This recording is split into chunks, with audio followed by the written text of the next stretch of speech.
नमस्कार, I news 24/7 पर आपका स्वागत है। मैं हूं आपके साथ राजश्री थवाईत और आप देख रहे हैं सवाल छत्तीसगढ़ का। सवाल छत्तीसगढ़ का में आज हम बात करेंगे बिलासपुर को लेकर। जी हां, हर बार बिलासपुर पर उपेक्षा के आरोप लगे हैं, लेकिन बड़ी घोषणा बिलासपुर को लेकर सामने आई है।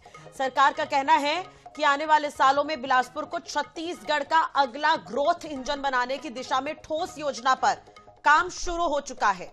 मुख्यमंत्री के नेतृत्व में उच्च स्तरीय बैठक हुई। केंद्र और राज्य के वरिष्ठ नेताओं की मौजूदगी ने इस प्रस्ताव को अहम बना दिया है। लेकिन किसी भी बड़े विकास मॉडल की तरह यहां भी कुछ स्वाभाविक सवाल हैं। योजना क्या है, समय सीमा क्या होगी, आम जनता को इसका लाभ कब मिलेगा, इन्हीं सवालों पर आज हम चर्चा करेंगे, बात करेंगे।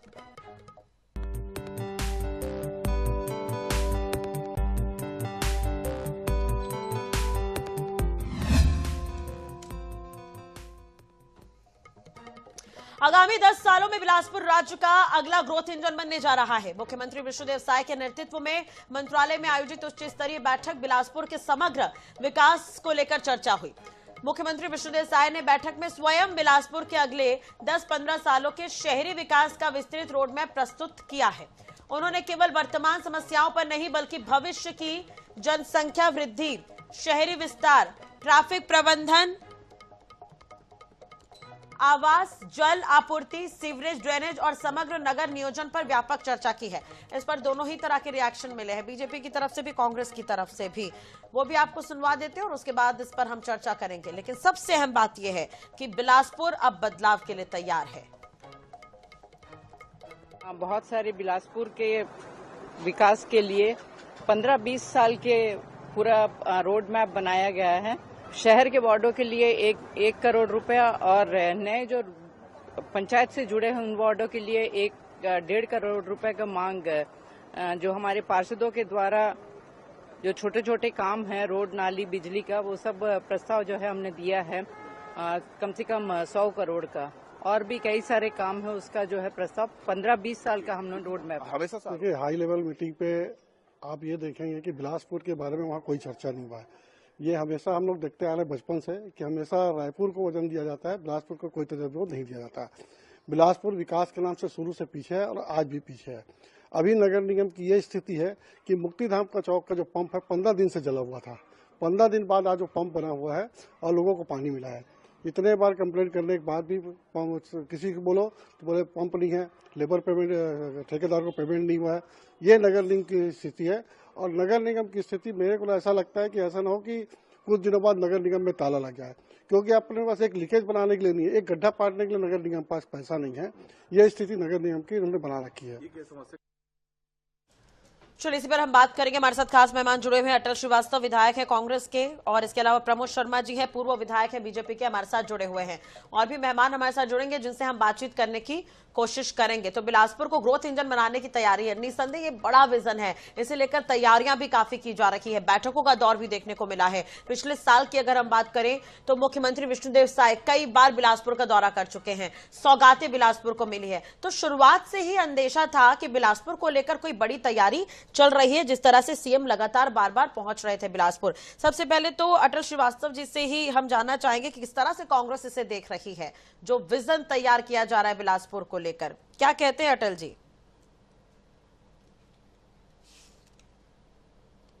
देखिए, पहली बात तो ये खुशी की बात है कि बिलासपुर को लेकर एक हाई पावर कमेटी बैठी है।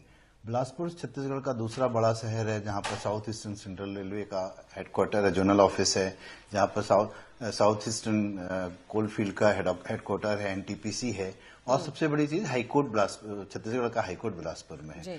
तो बिलासपुर के दूसरे बड़े शहर होने के कारण इसके विकास का ग्रोथ इंजन तो तैयार होना ही चाहिए।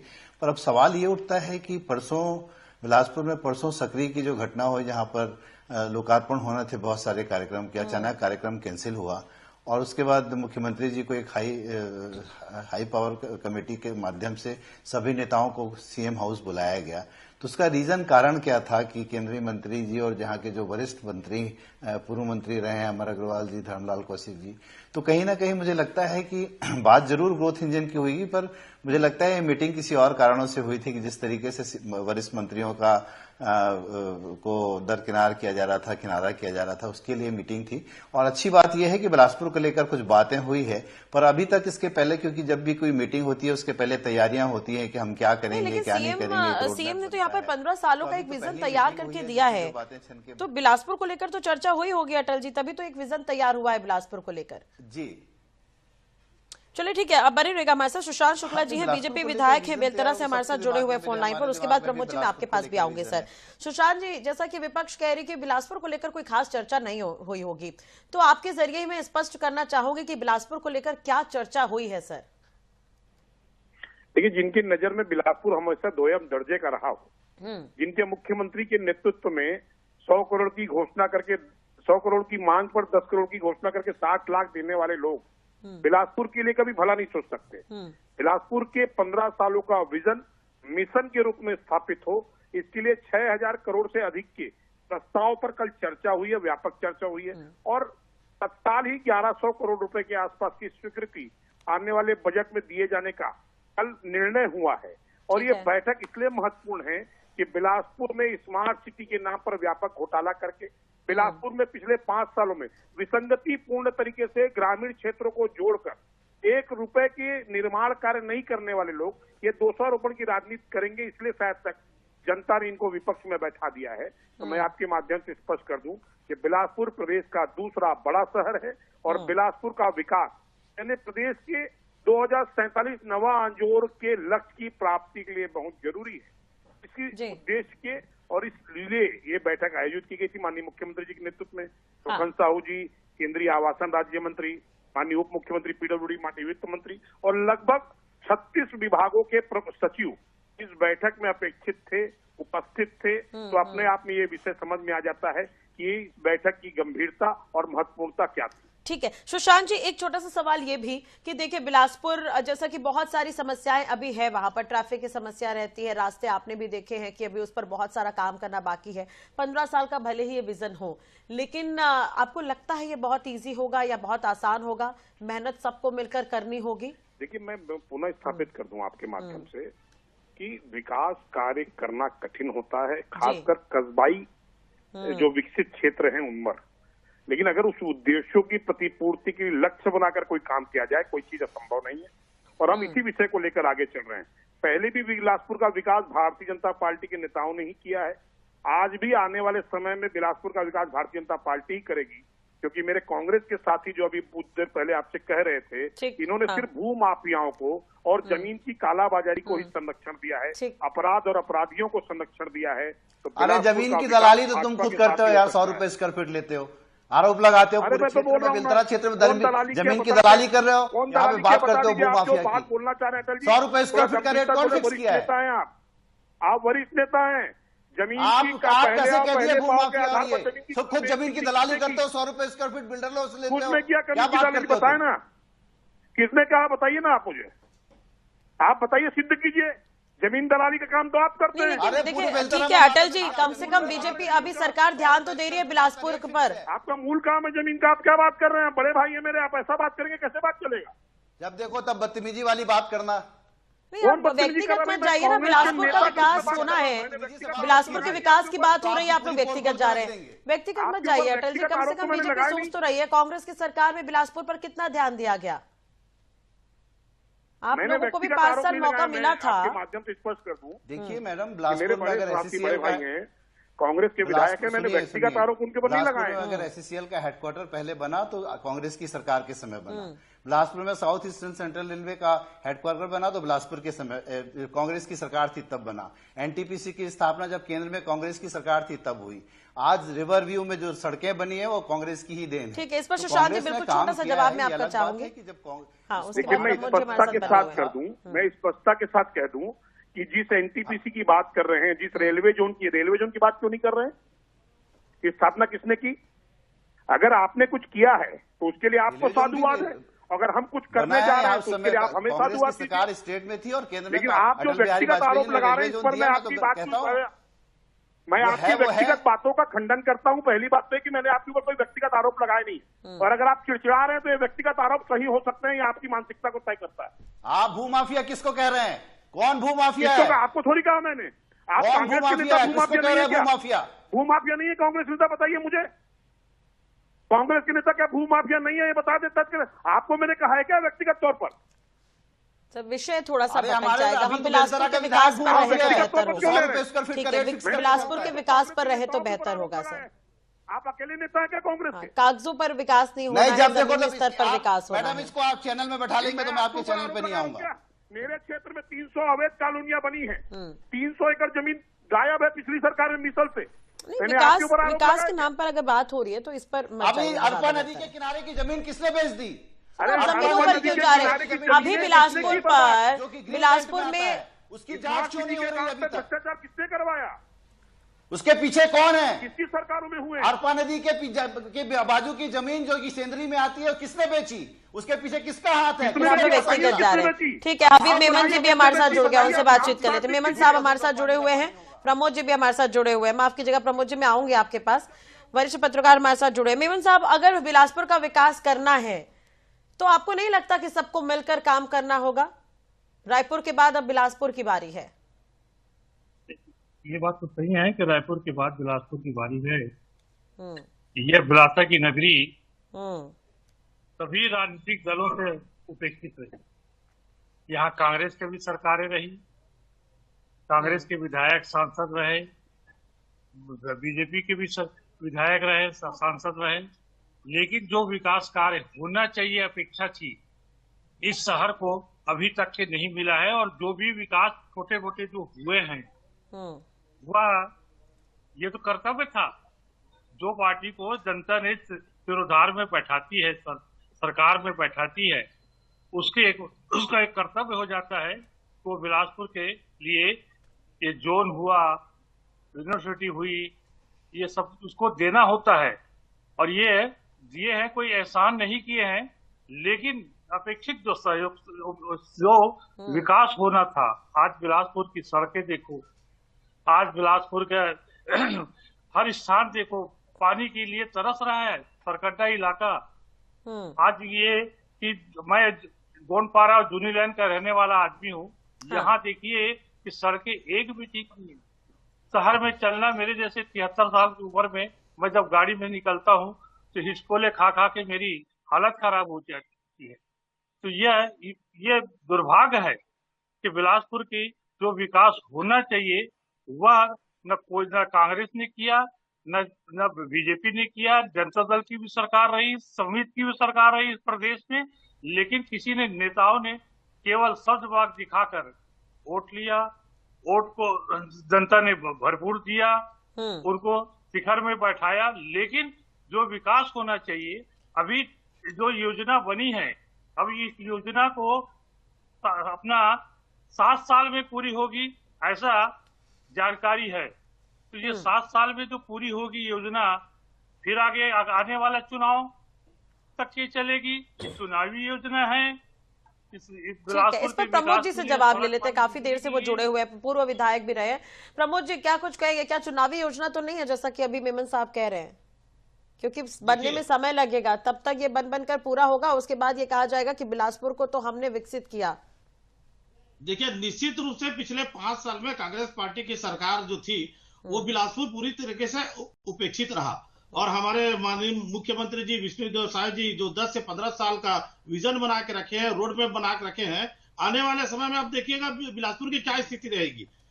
उनके लिए, बिलासपुर के लिए बहुत सारे योजना है, जैसे शहरी विस्तार के लिए, आवास के लिए, जल आपूर्ति के लिए, सीवरेज के लिए, जो बिलासपुर में जल भरा हुआ है उसके लिए योजना बनाया, रोड मैप तैयार किए। और निश्चित रूप से विष्णुदेव साय स्वयं इसको तैयार किए हैं। तो आने वाले समय में बिलासपुर का नक्शा हिंदुस्तान में मेमन साहब ने जो सवाल उठाया वो मैं थोड़ा सा स्पष्ट कर दूं। वो ये कहना चाह रहे हैं कि वोटर्स को क्या बांध के रखने की कोशिश है क्या, कि हम बिलासपुर का 10 साल में 15 साल में विकास करेंगे ताकि वोटर्स जो है वो बंधे रहे हमारे सरकार के भरोसे? ये चुनावी विकास तो नहीं है। देखिए अभी चुनाव का समय नहीं है, और अगर ऐसा रहता तो 10 से 15 साल का विजन काहे रखते।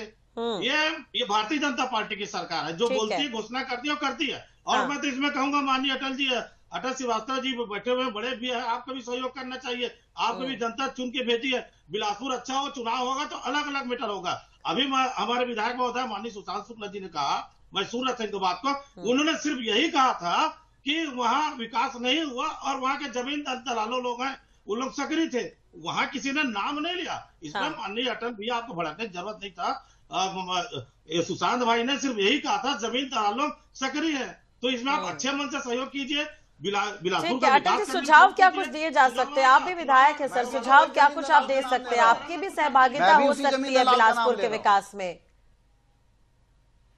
आने वाले समय में जब चुनाव आएगा तो अपना पार्टी के सब प्रचार करेंगे, लेकिन इस विकास में तो आपको मदद करना चाहिए। हाँ, अटल जी, हाँ देखिए, जैसा कि पेपर के माध्यम से सुपर क्रिटिकल हॉस्पिटल बने हुए करीब उसका उद्घाटन हुए 1 साल हो गया है, पर अभी तक उस हॉस्पिटल शुरू नहीं हुआ। और एक अच्छी बात यह आई है कि सुपर स्पेशलिस्ट हॉस्पिटल को पीपीपी मॉडल पे किया जाएगा, जिसका हम स्वागत करते हैं। बिलासपुर एयरपोर्ट के लिए अभी मुख्यमंत्री जी ने 150 करोड़ रुपए दिया, और जो सेना की जमीन वापस हो रही है वो एक अच्छा सुखद पहलू है कि बिलासपुर में अगर एयरपोर्ट शुरू होता है तो बिलासपुर संभाग को इसका फायदा मिलेगा। कैंसर हॉस्पिटल के बारे में भी सुनने में आया है कि उसको टाटा मेमोरियल से बातचीत चल रही है, तो ये अच्छे कदम है जो कि बिलासपुर को आगे ले जाएंगे। बिलासपुर में अभी सबसे बड़ी समस्या है ट्रैफिक की समस्या, जिसको लेकर आने वाले समय में रोड मैप तैयार करेंगे, जिसके लिए बहुत अच्छी बात है, क्योंकि बिलासपुर थोड़ा सा टिपिकल शहर है जो कि 3 पार्ट में डिवाइड हो जाता है। एक पार्ट नदी के उस पार का बिलासपुर, दूसरा नदी और रेलवे लाइन के बीच का बिलासपुर, और एक रेलवे लाइन के रायपुर रोड वाला बिलासपुर। तो इसको लेकर आवागमन कैसे सुव्यवस्थित हो, कैसे आवागमन बने, इसके लिए फ्लाईओवर्स कहाँ जरूरत है, किस तरीके के फ्लाईओवर्स बने, इसमें एक मास्टर प्लान किसी एक्सपर्ट से लेना चाहिए ताकि आने वाले 25-30 सालों का प्लान बन सके। तो ये अच्छी सुखद पहलू है, मैं इसका स्वागत करता हूं कि बिलासपुर के विकास को लेकर एक पहल तो हुई, एक प्रारंभ तो हुआ, और इसका एक रोड मैप बनना तो शुरू हुआ है, और इसका हम स्वागत करते हैं कि बिलासपुर में एक अच्छी शुरुआत हो रही है। बिलासपुर दूसरा बड़ा शहर है और इसमें विकास होना चाहिए। बिल्कुल, आपका भी क्षेत्र है कोटा, जो लगता हुआ ही क्षेत्र है, तो फायदा कहीं ना कहीं आपके भी क्षेत्र के जो लोग हैं उनको होगा इससे, तो सहभागिता सबकी आवश्यक होगी। सुशांत जी इस पर जवाब लेते हैं। मैं रहता हूँ, बिलासपुर संभागीय मुख्यालय है। जी बिल्कुल, सुशांत जी, रोड मैप क्या है सर इसका? किस तरह से मीटिंग में चर्चा हुई है? जिम्मेदारियां किन्हें किन्हें मुख्य रूप से सौंपी गई है? देखिए, सभी प्रकार के पहलुओं पर ध्यान रखते हुए जो अटल जी ने कहा कि यातायात का बहुत दबाव है, बिलासपुर पुरानी बसाहट है, तो फ्लाईओवर के माध्यम से यातायात के दबाव को कम करना, 24 घंटे जल मिले शुद्ध पानी का पीने का, ये इसकी व्यवस्था हो रही है। विद्युतीकरण के लिए हम सोलर प्लांट के माध्यम से जो हमारी सार्वजनिक विद्युतीकरण व्यवस्था है, स्ट्रीट लाइट और बाकी चीज, उनकी खपत को हम लागत को कम करने जा रहे हैं आने वाले वर्षों में। और जो माननीय अटल जी चूंकि खुद पैसे से इंजीनियर है, उन्होंने एक अच्छी बात कही कि सर्वे होकर प्लानिंग हो, तो ये जो योजना बनी है ये सर्वे और कंसल्टेंसी के बाद जो प्रस्तुतिकरण हुई, ये उसके आधार पर तय हो रहे हैं। पटना एक शहर है देश का जहां पर बहुत कंजस्टेड शहर के अंदर फ्लाईओवर बने हैं, उसके मॉडल को एडॉप्ट करने की कल चर्चा हुई है। और जो बाह्य क्षेत्र, जो खासकर ग्रामीण क्षेत्र जोड़े गए हैं नगर निगम में, इसको विशेष पैकेज देकर शहर की मुख्य धारा में लाने के लिए कल चर्चा हुई है। जो अटल जी का क्षेत्र है कोटा, वहां से बिलासपुर की जो बाईपास की व्यवस्था की 2 सड़कों की चर्चा हुई है, और अन्य विधानसभाओं के जो बाईपास बिलासपुर को जोड़ते हैं, आउटर रिंग रोड निर्मित हो जाए, सेंद्री से जयराम नगर खैरा तक की बाईपास बनके आउटर रिंग रोड का पेरीफेरी रेडी हो जाए। बहुत सारे अन्य विषयों पर चर्चा हुई है, लेकिन प्रमुखता के साथ जो अभी तत्कालिक आवश्यकता है, उस आवश्यकता की प्रतिपूर्ति आने वाले मार्च के बजट में किए जाने का इस पे निर्णय हुआ है। चर्चा आगे बढ़ी, उसका प्रतिवेदन प्रस्तुत होगा विभागवार। बहुत सारे काम हुए हैं। मैं अटल जी से आग्रह करूंगा कि छोटा भाई हूँ, आपसे व्यक्तिगत कोई विवाद नहीं, एक दलगत व्यवस्था है, जो हुआ है उसे बताना मेरा काम है, मैं बताया हूँ, उसे आप व्यक्तिगत ले लेते हैं, अच्छी बात है। देखिए, वो आम जनता का ही उस पर फायदा होगा कहीं ना कहीं। मेमन साहब, आपको क्या लगता है, इससे पहले भी घोषणाएं हुई होंगी सर, आपके ध्यान में होगा, आपके जहन में होगा, उसके रिजल्ट क्या रहे हैं, और इस बार जो घोषणा हुई है उसे आप कितना स्ट्रांग मान रहे हैं? योजना जो घोषणा हुई है वो स्वागत योग्य है।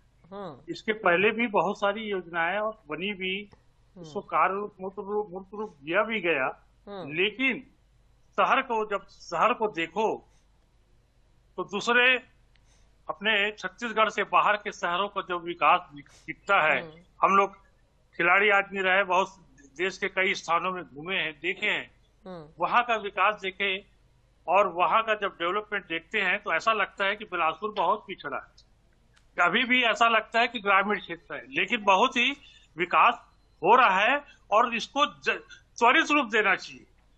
इसे 7 साल की योजना जो बनाई गई है कि 7 साल में फ्लाईओवर ये सब बनेगा, इसको जल्दी होना चाहिए, क्योंकि शहर की डिमांड है, ये शहर वासियों की डिमांड है कि शहर का विकास जल्दी से जल्दी हो। भाजपा शासन से बड़ी अपेक्षा है इस शहर के नागरिकों को कि अपना शहर का विकास होगा और इसको ऐसा रूप दिया जाएगा जिससे आने वाले लोग इसको देखें कि बिलासपुर का स्वरूप ही बदल गया है। बिल्कुल, लेकिन उम्मीद तो यही की जा रही है। जो काम गति से चलना चाहिए। आज देखिए कि बिजली के तार लटके हुए हैं, कहीं ऐसा नहीं लगता कि ये बिलासपुर का शहर का ये बिजली का स्थान है, कभी भी लाइट बंद हो जाए। इन्हीं सब चीजों से तो अवगत करवाना है सर, ताकि जो विजन बनाया गया वो पूरा हो सके।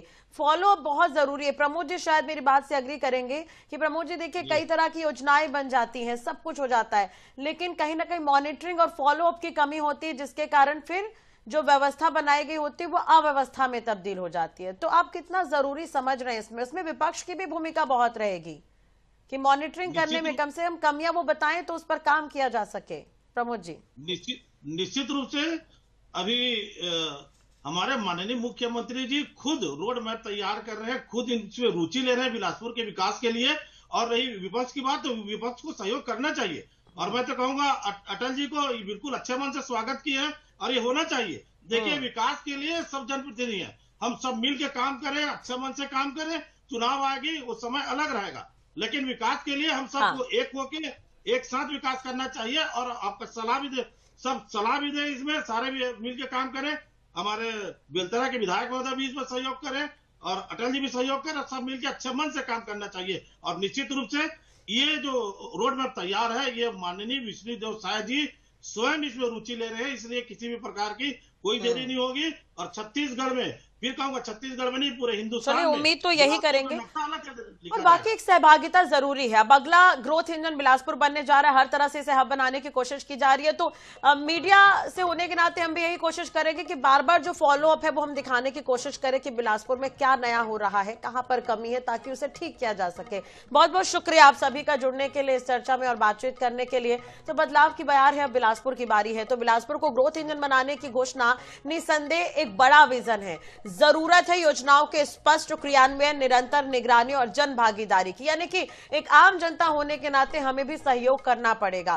तो इसी उम्मीद के साथ हमें इजाजत दीजिए, एक बार फिर से नए मुद्दे के साथ हाजिर होंगे। नमस्कार।